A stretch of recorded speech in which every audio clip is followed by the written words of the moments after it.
وسلم على رسوله الكريم أما بعد فأعوذ بالله من الشيطان الرجيم بسم الله الرحمن الرحيم ولو أنهم إذ ظلموا أنفسهم جاءوك فاستغفروا الله واستغفر لهم الرسول لوجدوا الله توابا رحيما صدق الله مولانا العظيم إن الله وملائكته يصلون على النبي يا أيها الذين آمنوا صلوا عليه وسلموا تسليما اللهم صل على سيدنا ومولانا محمد وعلى آل سيدنا ومولانا محمد وبارك وسلم وصلی علیہ. اللہ تعالیٰ سے درود شریف پڑھا کریں.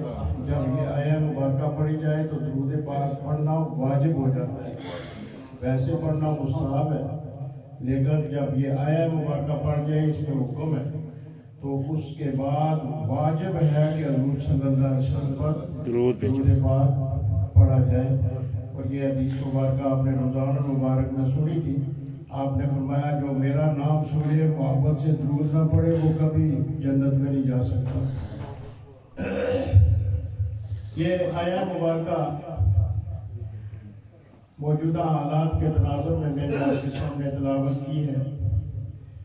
اللہ رب العالمین ارشاد فرماتے ہیں ترجمہ وَلَوْ أَنَّهُمْ إِذْ ظَلَمُوا أَنفُسَهُمْ کہ جب مسلمان اپنے جانوں پر ظلم کر بیٹھے اور ظلم کرنے کے بعد جاؤک یا رسول اللہ آپ کے در پہ آ جائیں فاستغفر اللہ اور آپ کے در پر آ کر اللہ سے استغفار کریں واستغفر لهم الرسول اور آپ ان کی سفارش کریں لوجد اللہ توابا رحیما جب یہ دو کام ہو جائیں گے تو وہ اللہ تعالیٰ کو ضرور ضرور توبہ قبول کرنے والا پائے گا.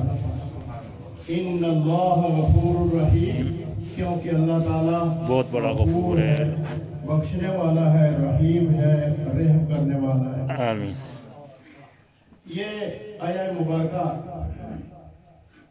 اتنی گناہگاروں کے لیے دھارس ہے اور اس آیہ مبارکہ نے ہر گناہگار کو وہ راستہ دکھایا ہے جس راستے پر چل کر وہ اپنی زندگی کے گناہوں کی بخشش کروا سکتا ہے.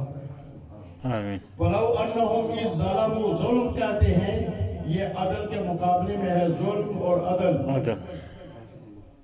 ظلم اس چیز کو کہا جاتا ہے جو سراسر اللہ کے حکم کے خلاف ہے اور عدل اس کام کو کہا جاتا ہے جو اللہ اور اللہ کے رسول کے حکم کے عین مطابق ہو.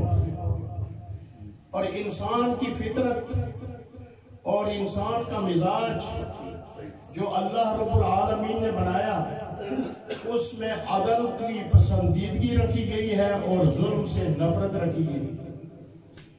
آج بھی بڑے سے بڑا ظالم انسان جس نے شریعت کی حدود سے چھوٹا تجاوز نہیں حرام کی حد تک تجاوز کر لیا ہو اس کو بھی ظلم کہتے ہیں. اور وہ ایسا کرنے کے بعد جو اللہ رب العالمین نے یہ طریقہ کار اس آیہ مبارکہ میں ارشاد فرمایا اس کے مطابق اس کے دل میں خوف پیدا ہوا، کسی کتاب کو پڑھا، قرآن کی کوئی آیہ مبارکہ اس کے دل پر اثر کر گئی اور اس کو احساس ہوا کہ میں تو بہت بڑا ظالم ہوں، میں نے تو اپنی عاقبت اپنی آخرت تباہ و برباد کر رکھی ہے. تو اب یہ آیہ مبارکہ اس کو راستہ دکھاتی ہے.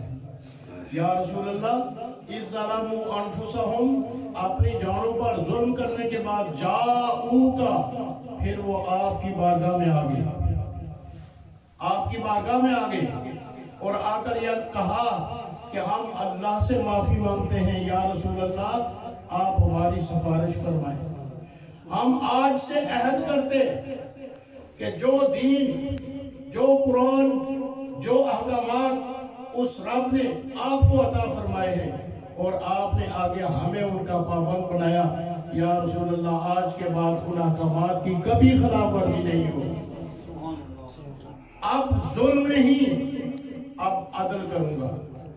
اور ظلم اور عدل کا تعلق اپنی جان سے ہوتا ہے, دوسروں سے نہیں ہوتا. یہ بھی بندہ ذہن میں رکھے. مثلا سب سے بڑا ظلم ہے کسی کو ناحق قتل کرنا. اب قتل کرنا یہ ظلم ہے, لیکن اس کا نقصان کس کو ہوا؟ سوچنے والی بات تو یہ ہے نا کہ اس پوائنٹ پر اگر کوئی عقل مند آدمی ہے تو اسے وہ سوچے گا کہ اس کا نقصان کس کو ہوا.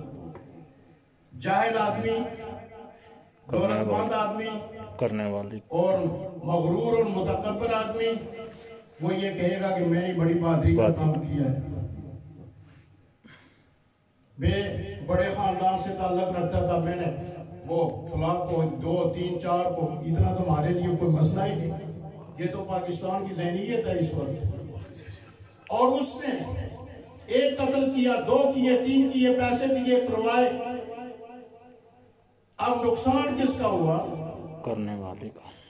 اس کے حساب سے نقصان اس خاندان کا ہوا جس کے بندے قتل ہوئے. مگر اللہ کے ہاں لیکن اللہ اور اللہ کے رسول کے نزدیک صلی اللہ علیہ وسلم کے نزدیک نقصان اس ظالم نے اپنی ذات کا کیا ہے کہ جو ناحق مرے وہ شہید بڑے اور یہ ظالم بن گیا.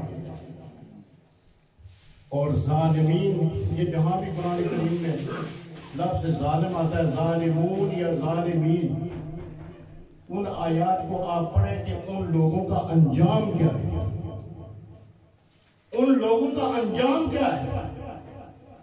یہ نعرے تو لگ سکتے ہیں کہ فلاں نے بڑی بہادری کی ہے, ایک بم اس نے پھینکا اور اتنے بندے مر گئے. اب یہ بندے تو مر گئے, لیکن اب اس کا وبال کس پر ہوگا؟ اس شخص نے تو اپنی عاقبت کو تباہ و برباد کر دیا. اس نے اپنی قبر کو اپنے ہاتھوں سے خود آگ لگا دی, اور اسے پتا ہے کہ اس نے اس قبر میں کتنا عرصہ رہنا ہے, کتنے سال رہنا ہے, کتنی صدیاں رہنا ہے. مثلا رسول اللہ صلی اللہ علیہ وسلم کے دست مبارک سے بنایا ہوا قبرستان جنت البقیع, کتنی صدیاں اس کو ہوگی؟ 15ویں صدی شروع ہے. 15 صدیوں سے وہ لوگ جو جنتی ہیں وہ جنت کی بہاروں میں ہیں, اور دوسرے قبرستانوں میں جنہوں نے یہ اس طرح کفر اور ظلم سے وہ مرے, ان کی قبریں جہنم کے گڑھوں میں سے گڑھا بنی ہوئی. اب ظلم تو جس نے کیا, بربادی تو اس کی ہوئی. یہ کبھی نہ سوچے کہ میں نے فلاں آدمی کی زمین پر قبضہ کر لیا اس لیے کہ میں بہادر تھا. نہیں, زمین پر قبضہ نہیں کیا, تم نے اتنے حصہ جہنم کی جگہ پر قبضہ کیا. اس لیے کہ جب تمہیں قبر میں رکھا جائے گا ناحق, رسول اللہ صلی اللہ علیہ وسلم کی حدیث سے پاک ہے, ایک بالشت زمین کسی کی ناحق خریدنے والا, اپنے قبضے میں لانے والا, اور قیامت والے دن حساب جب ہوگا تو اس مٹی کی, اس زمین کی مٹی تحت الثری تک اٹھا کر اس شخص کے گلے میں ڈال دی جائے گی, اور کہا جائے گا کہ آپ اس کو اٹھا کر چلو. تو وہ بندہ چلو 20 کلو مان, 2 مان, کوئی بڑا زیادہ طاقتور ہو تو 3 مان اٹھا دے گا. اس کے آگے کیا ہوگا؟ کچھ کہ وہ اس زمین سے اٹھ ہی نہیں سکے گا, وہ اس زمین سے اٹھ ہی نہیں سکے گا. اس لیے ظلم جو ہے اس کی تعریف قرآن کریم میں, آپ یہ آیات جب بھی پڑھیں قرآن کریم کو, اور کوشش کیا کریں کہ ترجمے والا قرآن پڑھیں. انگریزی والے انگریزی میں پڑھ سکتے ہیں, اردو والے اردو میں پڑھ سکتے ہیں.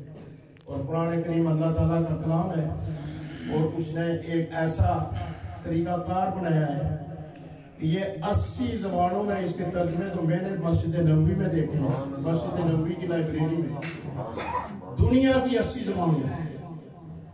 اور جہاں بھی مسلمان جائے گا, جو زبان وہ بولنے والا ہوگا, اللہ کا کلام اس کو سمجھانے کے لیے وہاں موجود ہوگا.